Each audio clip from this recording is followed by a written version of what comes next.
Hello there, it's your favorite Uncle Josh, and we are back with another video. Comic books, you know I love them. This is Miles Morales, Vol.1, straight out of Brooklyn. Let's get into it, shall we? See how this comic book starts off with, just basically going over what happened. We have Miles, new character Judge, a roommate, and Ganke. Pretty much talks about how he becomes a radioactive spider. His mom knows his secret. His dad knows his secret. His uncle knows his secret, and now Miles is Miles is in a poet class, creative writing class. He has to write a comic book. He has to keep a journal, and he's just trying to live his life day by day.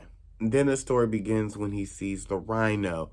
The Rhino is an old foe. They end up fighting because I guess there's some robbery that shouldn't be happening that's happening, but then Miles, he tries to stop it. Little do they know, those people end up stopping him. The Rhino actually doesn't beat Miles up, but asks for his help because he's unable to locate his niece.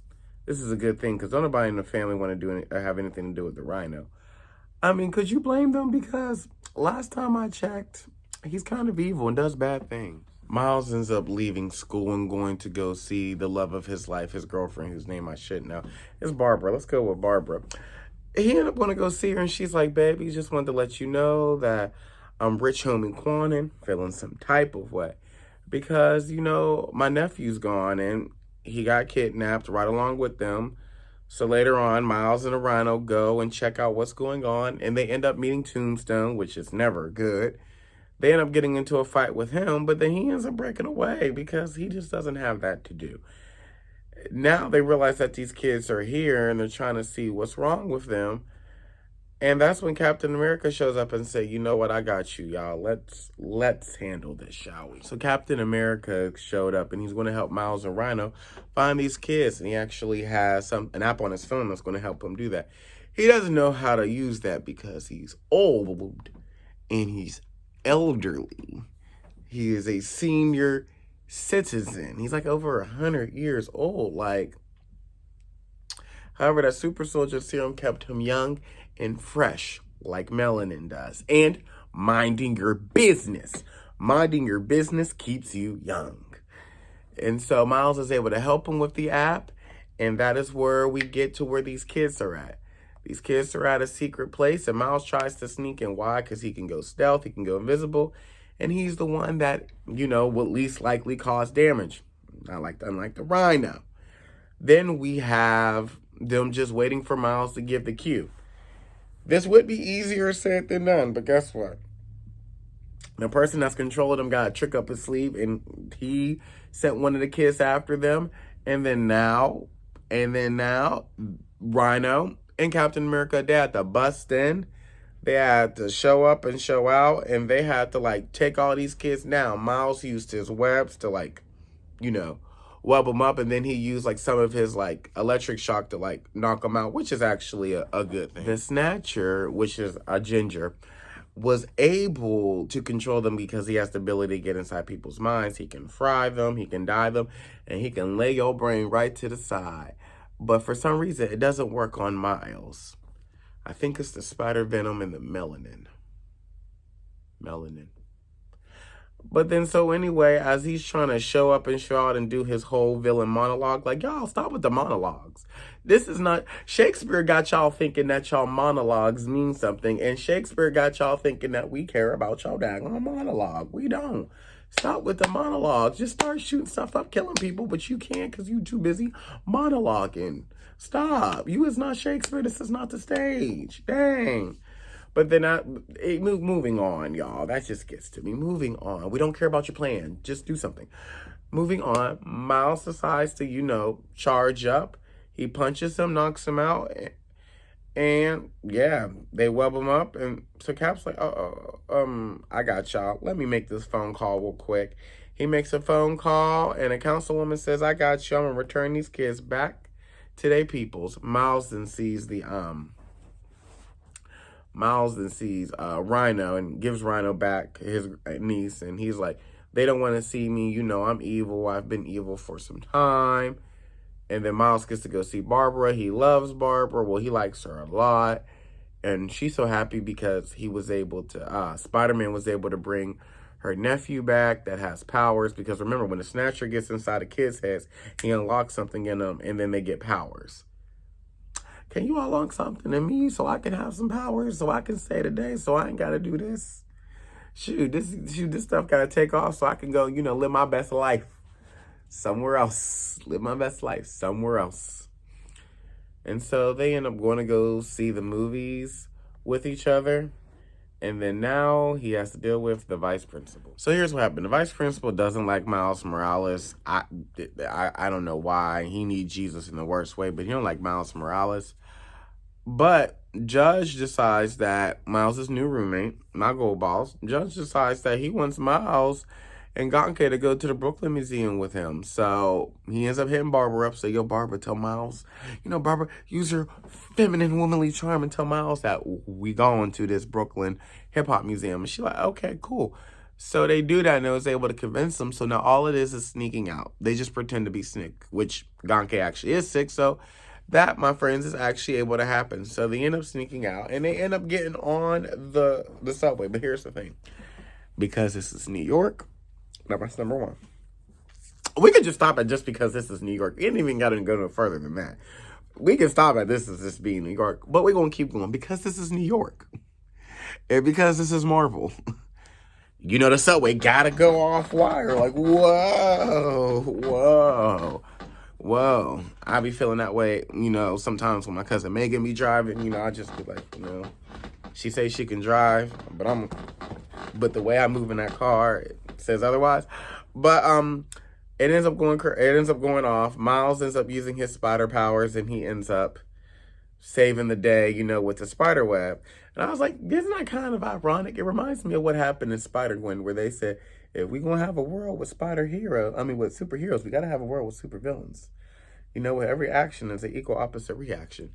However, that vice principal is adamant that Miles is not sick. However, the principal is like, if you don't come on so we can go to this meeting, you have a meeting you have to go to. They end up going to the museum where they get to see Biggie and a bit of writings of Biggie, writings of Tupac, and admire all that culture. Then some white guy in a ancient Egyptian pharaoh costume comes in and tries to freeze everything and says, I'll run stuff, bow down to me. Miles had to let him know, you're white, blonde hair, and blue-eyed. You're white. You're not an ancient Egyptian. You're white. You have blonde hair and blue eyes. You're not an ancient Egyptian. Do you not understand that hot sun? Do you not understand that hot African sun? Your skin says you can't understand that hot African sun. Just say. So then Miles is trying to be buddy-buddy with... they got out of that. They beat him up. They realized that they got to go back to school. So then the shows, I'm going to try to insert it.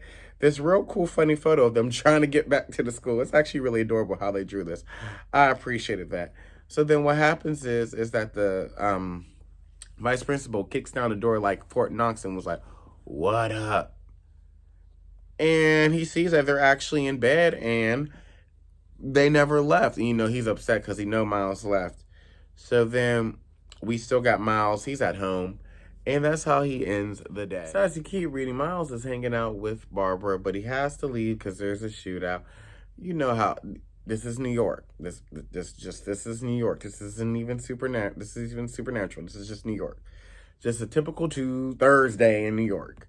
So Miles stops that. He comes home, and then he finds out that, it's hard for him to get his web blockers because he doesn't make it naturally like one of the Peter Parkers does, which I feel like Miles should be able to. He doesn't make it naturally like he should. But as he's in the lab with Gonke and they're trying to make wet fluid and stuff like that, here comes this one guy that don't nobody care about. That's like a bully. Seems like a coon. We're just going to skip it. Jefferson tells Miles, Miles, you gotta I don't condone you skipping school, but sometimes, just have fun. You'll be fine. Then we get Miles trying to save the day. He's fighting somebody, and the guy's like, I need you to tell me where Tombstone is now. The guy's like, I will never tell you. Miles like, give me that phone. Guess what Miles says? This is like what your mama would do. And somebody, I ain't gotta tell you nothing. Give me that phone. That's where he at. Bye. So he ends up beating up everybody and goes see Tombstone. And then what happens is a chick named Starling comes and helps him. And Starling wants to kill Tombstone. Let's see if she does, y'all. So Miles ends up talking to Starling, and they end up coming to a mutual agreement that they both don't like Tombstone. Moving on. Miles ends up going, next day, Miles is back in school. We see the one guy who, his name is Sean. Don't nobody care about him. He can't dress. He comes off very cooned out, need a pat on the head by white people. And I'm just like, boy, please go away. The principal takes Sean's side the vice principal takes Sean's side because he doesn't like Miles. Like, he really needs to get a new life. Like, even the vice principal needs to get a new life. Because even the principal said, do you even like kids? Why are you here? Like, you realize this is what we work with. Barbara thinks that Miles is hiding something. I really feel like she thinks that he's gay and not that he's actually Spider-Man. I'm just saying. And then so we have Miles and Barbara next scene. And, they out here just trying to do their thug thizzle, trying to save the day. However, Tombstone comes in like SWAT, kicks down the door, pow. Got his gun, starts shooting up everybody. The guy's like, yo, boss, you shooting at your own people. Clack, clack. Don't care. He starts shooting up the whole school. Starling is taking him all the way up, and she's trying to drop him. Miles doesn't believe in killing people. Starling is not of that. Starling is giving very Malcolm X, very Angela Davis, giving very much Huey P. Newton, and I like to see it. Miles is giving much so Martin, Rosa, and Coretta, which is still needed. So she wants to kill him, but she can't because Miles tied themselves together. And now she's given, the backstory. She says, my name is Tiana Toombs. And, my grandpa is Adrian Toombs. Yes, you know him as the Vulture. And I was like, She's like, yes, yes, she's biracial. And she talks about how, my father was never there, but my grandfather pretty much took care of me and my mom because, my mom and my dad kind of had me. So she goes and tells her story, blah, blah, blah. And then Miles goes to see his uncle.